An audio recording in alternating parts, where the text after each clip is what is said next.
Hi viewers, in this video I will show you how I changed the oil on a 2015 Kia Rio 1.6 liter with a GDI engine. It can be dangerous to work on a vehicle even if it's only for a simple oil change. To make sure that the working area was safe and efficient while I was working and filming, I used my steel ramps instead of my floor jacks and jack stands. Because the body of the Kia Rio is very low and quite close to the ground, I had to install my ramp extensions on the base of my ramps. This added enough clearance to avoid damaging the lower components of the front bumper. Once the front wheels were positioned on the top of the ramps, I secured the rear wheels with four-wheel chocks. To select the required oil viscosity that is needed for the GDI engine, I simply had to look at the basic grade written on the oil cap or check in the owner's manual for a specific viscosity based on the regional weather conditions. To begin, the oil cap can be removed or the dipstick can be partially lifted from the tube to vent the engine while the oil is draining. Like many cars, this one is equipped with a splash shield installed under the engine. I had to remove it to access the drain plug and the oil filter. Normally the shield should have been held in place with 8 small bolts and a plastic fastener. But once under the vehicle with my safety glasses on, I noticed that some 10mm hexagonal bolts were broken and other ones were rusted because of the salt added on the streets during winters.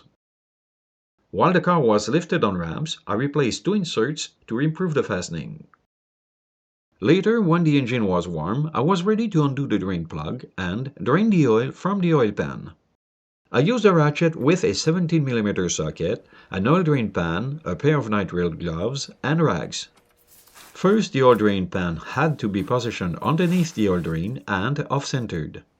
This way, I was able to catch the flow of oil that was coming out of the oil pan as soon as I removed the drain plug. Moments later, when there was only few oil drops coming out of the oil pan, the drain plug was cleaned and put back on. In general, a drain plug has to be snug tightened and then a quarter turn is added. The drain plug should never be over tightened because it could damage the threads. A sealing gasket can also be added or replaced if needed. The other option was to tighten the drain plug with a torque wrench like I did. The torque was set to 30 foot-pounds. After that, I moved the drain pan aside and I centered it underneath the oil filter. I had the choice to use different kinds of oil filter tools or use my hands to loosen the filter. With this configuration, I decided to use my modified oil filter wrench with a ratchet and a socket. When the oil filter was loose enough, I unscrewed it by hand to let the oil drain into the drain pan. Since I was using nitrile gloves, I was not worried about the oil on my hands. The oil filter was still containing used oil, so I put it in the drain pan to deal with it later. Following this procedure, I wiped off the oil that splashed on the side of the engine block. While I was cleaning and inspecting, it was easy to see that the old filter gasket was still stuck on the engine filter mounting surface. I removed it and I cleaned the metal surface with a rag to remove any dirt that could have caused an oil leak following the new filter installation. To ease the installation of the new oil filter, I applied a coat of clean motor oil on the sealing gasket. The installation was easy.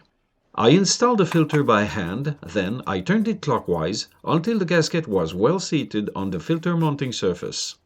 Usually, when this step is done, I firmly tighten the filter by adding between half a turn and a full turn. People should also read the basic instructions printed on the filter box or on the filter itself. Before adding any oil in the engine, I made sure to wipe off the oil on the surface of the oil pan and other components. Cleaning is useful to better see if any oil is leaking when the engine is running. Once done, I removed the oil drain pan to get the oil and the filter ready for recycling. Using an empty oil container from another oil change, I collected the used oil. I also drained most of the oil from the oil filter. Whenever I have collected enough used motor oil and filters, I safely dispose of them in a local authorized recycling facility drop-off point. After that, it was time to add the new oil in the engine. According to the owner's manual, 3.8 US quarts or 3.6 liters of oil is recommended to refill the engine oil pan. At first, I only added around 90% of the required quantity and I put the oil cap back on. Then I started the engine to check if there was any oil leaks. Usually, I let the engine run between 30 and 60 seconds. I checked and there was no leak. I stopped the engine, then it was time to reinstall the splash shield in place. The shield was an aftermarket replacement. I had to use a jack stand to help me during the installation because the shield was not stiff enough to hold properly. I also included 2 cable ties to secure the shield. Later, to complete the oil change, the car was lowered on the garage floor. I let the engine run for about 1 or 2 minutes. After, I stopped the engine and I waited for about 5 minutes before checking the oil level. To check it properly, the dipstick must be removed and wiped off. Then it is ready to be reinserted, removed and checked. Refer to the oil level information in the owner's manual for more details. As planned, I checked and added the remaining 10% of oil that was missing to reach the full mark. Depending on running conditions, an engine may have to be serviced more frequently, so it is important to read the section Maintenance under Severe Usage Conditions in the owner's manual and follow the requirements.